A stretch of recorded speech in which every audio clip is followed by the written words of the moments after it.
देखिए, जितने भी मेरे हिंदू भाई बहन ये वीडियो देख रहे हैं, अगर मैं आपसे एक सवाल पूछूं कि आपके आने वाले टाइम में आप क्या अचीव करना चाहते हैं, क्या करना चाहते हैं, तो ज़्यादातर लोगों का कुछ इस तरह का आंसर होगा कि मुझे कुछ बड़ा करना है, मुझे पैसे कमाना है, मुझे बड़ा आदमी बनना है, मुझे अपने फैमिली के लिए सोचना है, मुझे इस देश के लिए सोचना है, वगैरह वगैरह। लेकिन एट द सेम टाइम आपको पता है ये जिहादी क्या सोचते हैं, इनका हर दिन का डेली रूटीन क्या होता है। इनका डेली रूटीन में ये रहता है कि कैसे हिंदू लड़कियों को बड़गलाया जाए, उनका धर्म परिवर्तन किया जाए, उनको लव जिहाद में फंसाया जाए और इस देश में कैसे गजवाए हिंद को बढ़ावा दिया जाए।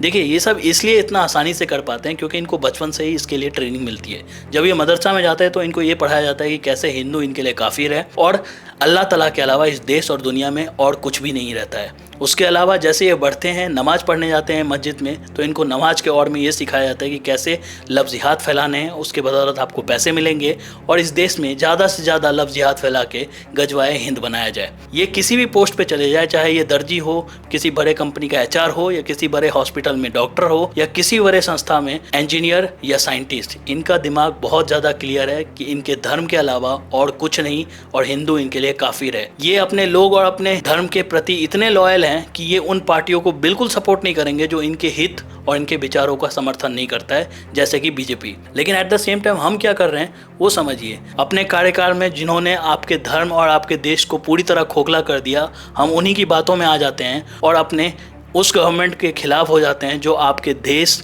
और आपके धर्म के लिए इतना कुछ कर रही है। अगर धर्म ही नहीं रहेगा तो कोई जात, कोई कम्युनिटी, कोई कास्ट नहीं रहेगा। और अगर आप आज भी नहीं जगे ये सोचते हुए कि यार हमारा काम थोड़ी है, हमारे एरिया में थोड़ी हुआ है, हमारे घर में थोड़ी हुआ है, तो याद रखिए चिंगारी एक कोने से निकलती है, पूरे घर और समाज को जला देती है। याद है ना आपको, 331 साल तक इस देश पे मुगलों का शासन था।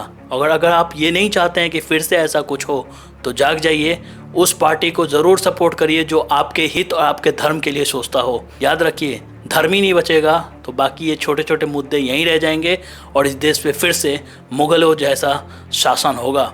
बाकी आप क्या सोचते हैं? कमेंट सेक्शन पूरी तरह खुली हुई है, ज़रूर बताएं।